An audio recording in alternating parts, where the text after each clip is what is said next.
कौन से कार्य हैं जो कि मुख्यमंत्री के शासनकाल में पारदर्शिता से किए जाते हैं, पर जिनको करना है, जिस विभाग की ये जिम्मेदारी है, उस विभाग के ना मंत्री का इस दिशा में ध्यान है, ना उनकी प्राथमिकता में ये है। और मुख्यमंत्री का तो आप लोग जान ही रहे हैं कि उनको इस बात से कोई फर्क ही नहीं पड़ता।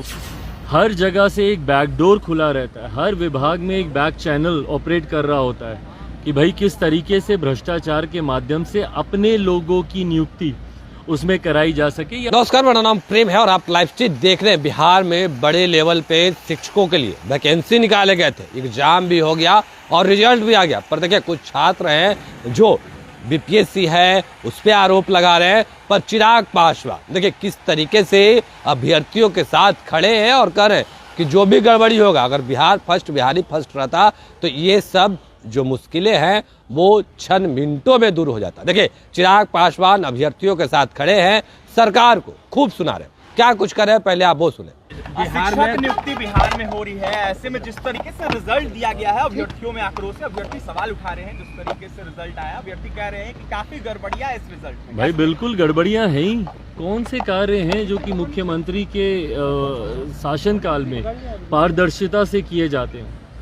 हर जगह से एक बैकडोर खुला रहता है, हर विभाग में एक बैक चैनल ऑपरेट कर रहा होता है कि भाई किस तरीके से भ्रष्टाचार के माध्यम से अपने लोगों की नियुक्ति उसमें कराई जा सके या उन लोगों को प्राथमिकता दी जा सके जिनके साथ कोई लेन देन का हिसाब इस सरकार का हो।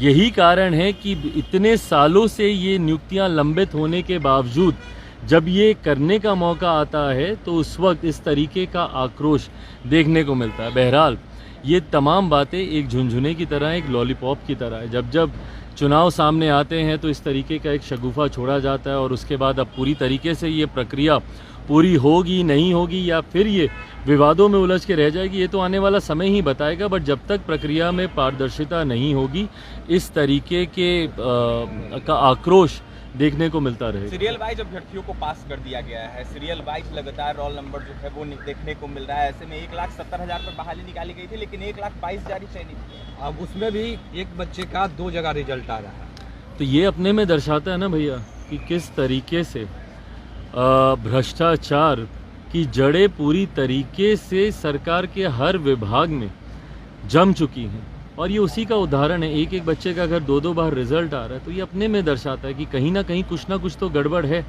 और इसकी जांच होनी चाहिए। पर जांच होगी, उसके बाद फिर ये प्रक्रिया लंबे समय तक लंबित कर दी जाएगी उसकी आड़ में। 40,000 से ऊपर नियोजित शिक्षक भी इस परीक्षा में शामिल हुए हैं, ऐसा भी कहा जा रहा है।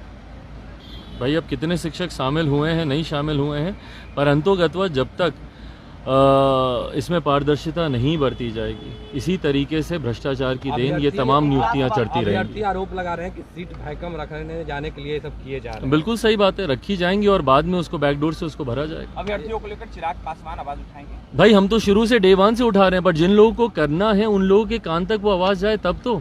आज अगर हमारी बिहारी फर्स्ट की सरकार होती तो 1 मिनट में इन तमाम विषयों को हम लोग हल करते। पर जिनको करना है, जिस विभाग की ये जिम्मेदारी है, उस विभाग के ना मंत्री का इस दिशा में ध्यान है, ना उनकी प्राथमिकता में ये है। और मुख्यमंत्री का तो आप लोग जान ही रहे हैं कि उनको इस बात से कोई फर्क ही नहीं पड़ता। वो जातियों में समाज को बांटने में व्यस्त है।